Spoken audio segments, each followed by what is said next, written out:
RCR, la red que comunica y une al Perú. Queremos agradecer y saludamos a Miguel Antezana, ¿no? Él es un reconocido analista político, experto en marketing político, ¿no? Un poquito para que nos ayude a entender, ¿no? Previo al mensaje del presidente Pedro Castillo Terrones, ¿no? Toda esta incertidumbre que estamos viviendo, se ha conocido hace unos instantes que no vamos a tener gabinete hasta el próximo viernes 30, ¿no? Pero me gustaría un poco empezar consultándolo a Miguel y agradeciéndole y deseándole unas bonitas fiestas patrias, un feliz bicentenario. ¿Cómo percibe él en unos minutos más el discurso del presidente Pedro Castillo? ¿Cómo te va, Miguel? Qué gusto saludarte como siempre. Un abrazo, felices fiestas patrias. Buenos días, José. Muchas gracias. Igual, feliz 28, feliz bicentenario para ti y para todos nuestros oyentes y también televidentes. Bien, sin lugar a dudas hay mucha expectativa, ¿no? Tú eres un especialista en marketing político, ¿no? Hemos conversado en varias oportunidades, ¿no? En las actuales circunstancias, ¿no? ¿Qué es lo más aconsejable o sobre qué temas debería centrarse el presidente en su mensaje unos minutos más? Yo creo que todos coincidimos en que este mensaje tiene que ser un mensaje conciliador, un mensaje integrador, porque estamos llegando a este bicentenario bastante golpeados no solamente por lo que sucedió en la segunda vuelta electoral, sino también por la gran polarización que tenemos a todo nivel, a nivel político, a nivel social, y que se ha evidenciado precisamente con la elección del presidente Pedro Castillo. Por lo tanto, yo creo que ese es el primer gran mensaje que tiene que dar, integrar, consolidarnos, empezando este bicentenario, estos 200 años, pero de una manera completamente distinta. Y en segundo lugar, también dar los lineamientos generales de lo que va a ser su gobierno en torno a los grandes pilares que actualmente nos interesan, que es la salud y la economía. En el tema de la salud, el expresidente Sagasti yo creo que ha dejado la valla bastante alta porque ha dejado vacunas comprometidas para toda la población e inclusive este último fin de semana, lo que fue en Lima, hubo un vacunatón que fue exitoso, ya estamos vacunando a partir de los 40 años. Y la salud es importantísima porque eso se conecta precisamente con la economía. En la medida que todos estemos protegidos, vamos a poder reactivar la economía de una manera más acelerada. Y en el campo económico específicamente, lo que debería dar el presidente Castillo es precisamente alejar esas voces agoreras de que vamos a entrar al socialismo, al comunismo, a gobiernos extraños como de Venezuela o de Cuba, sino dar lineamientos de qué más o menos va a ser su intención a nivel de la gestión pública. Independientemente de este discurso político que seguramente va a estar impregnado por el tema de la Asamblea Constituyente, yo creo que no lo va a dejar, lo va a mencionar. Sin embargo, dadas las circunstancias, no es la prioridad. La prioridad es atacar el problema de salud y precisamente reactivar la economía. En ese sentido, yo creo que si da estos mensajes coherentes, objetivos, tranquilizadores, va a ser un mensaje que va a satisfacer las expectativas de la ciudadanía principalmente. Ahora, me acompaña también en la mesa Carlos Cabrera. Miguel, quería un poco, ¿cómo estás observando tú? El presidente en realidad recién va a dar a conocer su gabinete el próximo viernes, ¿no? Y mañana estaría juramentando el presidente del Consejo de Ministros en Ayacucho, ¿no? Esta es una situación bastante pocas veces vista en el país, ¿no? ¿Qué efecto puede tener esto, Miguel? Bueno, saludo a Carlos también. Bueno, en realidad muchos efectos no va a tener. Recordemos que primero venimos de una transición demasiado corta. Hace prácticamente unas semanas que recién tuvimos proclamado al presidente electo. Por lo tanto, esto es consecuencia de todas las demoras que ocasionó todos los recursos de Fuerza Popular y Keiko Fujimori por no aceptar los resultados. Estas comisiones de transferencia debieron activarse hace un mes y por supuesto al tener la seguridad de que ya Castillo era el presidente electo, desde ese momento pudiera estar manejando gabinete. No me atrevo a decir que de repente la prudencia fue la que tuvo principal sentido a la hora de elegir los ministros y por lo tanto no se va a poner a armar un gabinete si todavía no tiene la seguridad de que va a ser proclamado. Eso en primera instancia. En segundo lugar, el que tengamos una juramentación de ministros el 30, 2 días después, eso no quiere decir que se paralice el Estado, porque lo que se van a nombrar son ministros y estos nuevos ministros después nombrarán, si así lo consideran conveniente, los viceministros y directores generales, o sea, hacia abajo. Esos que hacia abajo se cambiarían están en funciones, no paralizan el Estado.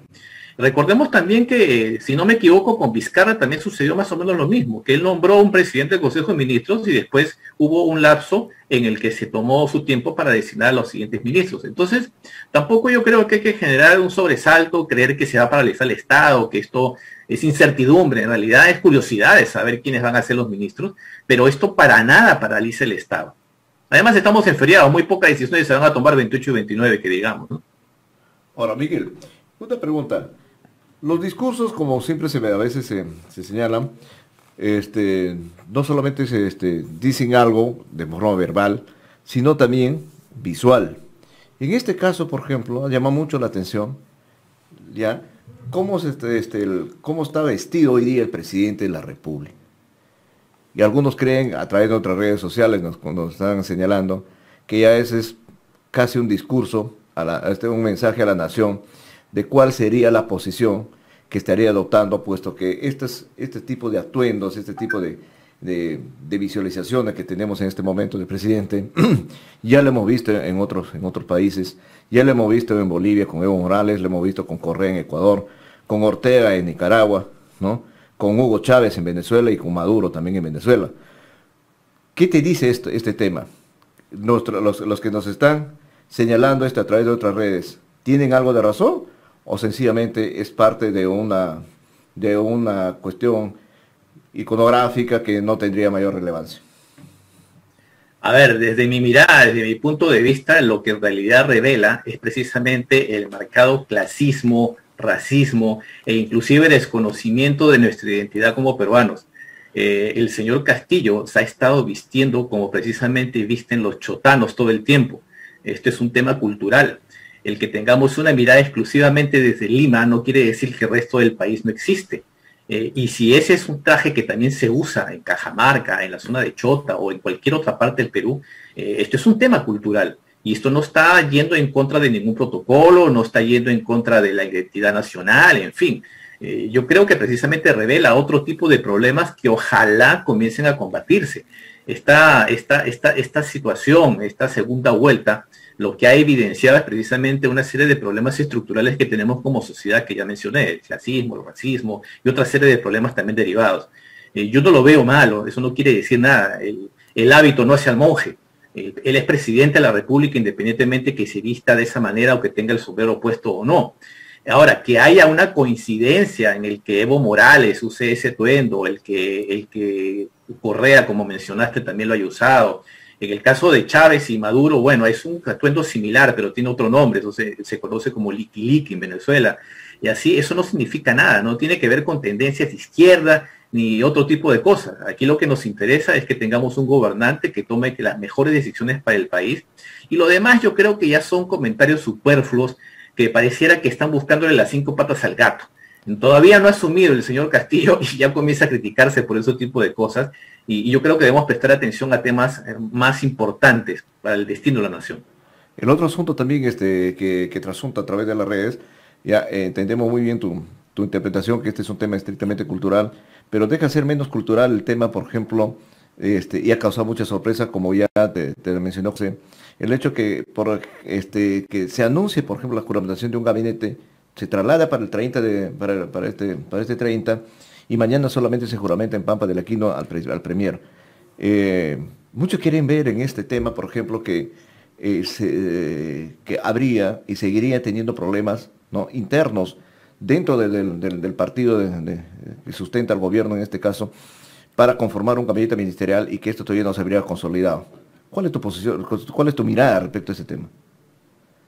A ver, yo creo que evidentemente han habido problemas para la conformación del gabinete, principalmente, bueno, primero por lo que dijimos hace un momento, ¿no? Por la demora en la transferencia y la proclamación para oficialmente ser el presidente electo y comenzar a conformar el gabinete. Eso es en primer lugar. En segunda instancia viene el tema de, sí, las pretensiones de Perú Libre y del señor Cerrón de querer colocar o querer sugerir a un presidente del Consejo de Ministros que está seriamente cuestionado a nivel reputacional. Pero en tercer lugar, yo creo que también aquí puede haber primado la prudencia. Digo puede porque no lo sabemos, yo quiero asumir que es así, Porque una cosa es Castillo como candidato a la presidencia, una cosa es Castillo antes de asumir la presidencia y otra cosa completamente es ya en la presidencia de la República con el poder y tomando decisiones como presidente de la República. A partir luego de la juramentación, las decisiones que tome el presidente de la República van a ser inobjetables y puede el partido Perú Libre pitear, patalear y hacer lo que sea, pero es lo que decide el presidente de la República. Entonces, independientemente de lo que quiera Perú Libre y el señor Cerrón, lo que decida el señor Castillo es lo que vale. Ahora, mañana juramenta el presidente del Consejo de Ministros y yo creo que es adecuado también inclusive la pausa, porque una vez que el presidente del Consejo de Ministros es nombrado, juramenta, él es encargado de proponer al presidente de la República al resto del gabinete. De hecho, cuando veamos la juramentación de los ministros el día 30, vamos a escuchar cuando se lean las resoluciones de nombramiento, que es el presidente del Consejo de Ministros quien propone a tal ministro y el presidente de la República lo juramenta.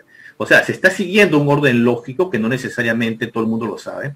Y otra vez quisiera aprovechar para esas voces que dicen que sí, la incertidumbre, 2 días. No, no hay ninguna incertidumbre. O sea, el Estado sigue funcionando. No es que el Estado sí que se quedó sin cabezas. Lo que va a cambiar es la cabeza política, que son los ministros. Y seguramente también está tomando en cuenta cuál es el mejor gabinete que vaya a pedir el voto de confianza dentro de los 30 días al Congreso. Eso también hay que tomarlo en consideración. Si el presidente Castillo se apura en nombrar a cualquier persona, inclusive polémica, lo que está arriesgando es el voto de confianza que el Congreso le tiene que dar. Y el Congreso también tiene que cuidarse mucho, porque si el Congreso le niega la confianza a ese gabinete y después también se atreve a hacer lo mismo, pues sabemos cuál es el camino. Va a ser un Congreso disuelto por el presidente de la República, ahora, porque Miguel, la Constitución así lo establece. ¿Es aconsejable o no es aconsejable, dentro de tu mirada como analista y especialista en marketing político, que Pedro Castillo insista en el tema de la Asamblea Constituyente o una nueva Constitución? Mira, él puede insistir en eso, porque fue una promesa de campaña. Ahora, una cosa es que lo diga y otra cosa es que lo pueda hacer. Y si lo va a hacer dentro del marco de la Constitución. No hay otro camino. El Congreso es el que tiene la facultad de reformar la Constitución. Esta Constitución vigente se autoblindó para precisamente no hacer un cambio. Sin embargo, hay otros mecanismos constitucionales que precisamente constitucionalistas, expertos en el tema lo han dicho, a través del referéndum. Ahora, que sea una prioridad, por supuesto que no es prioridad. Ahora, que tenga importancia política para el gobierno, sí la va a tener y seguramente lo va a nombrar en su discurso, en su mensaje a la nación. Pero no creo que es que se pongan a trabajar a partir de mañana. Eso me parece, ahí sí que no sería atinado desde el punto de vista político. Y seguramente si se atreve a decirlo, todo el mundo lo va a criticar y el Congreso lo va a criticar. Ahora, si lo pone sobre la mesa, no sería nada extraño porque ya lo ha venido diciendo. Lo importante es ver cómo va a ser el mecanismo para ir a esa posible asamblea constituyente, que recordemos que finalmente quien decide es el pueblo, si va o no va. Y si fuese la asamblea constituyente, finalmente la Constitución también tiene que ser aprobada por la ciudadanía. Entonces yo creo que hay que tener un poquito más de información de cuál es el procedimiento para no alarmar a la población. Ahora, Miguel, pero hay otro tema en el que se ha centrado en las últimas semanas el debate, es la presencia de Cerrón. Y entonces había toda una discusión en que si Cerrón debe alejarse, Castillo, el presidente Castillo debería de alejarse de Cerrón, ¿no? Y porque se la asociaba con la figura, diríamos, hasta en términos religiosos, la figura del mal, ¿no?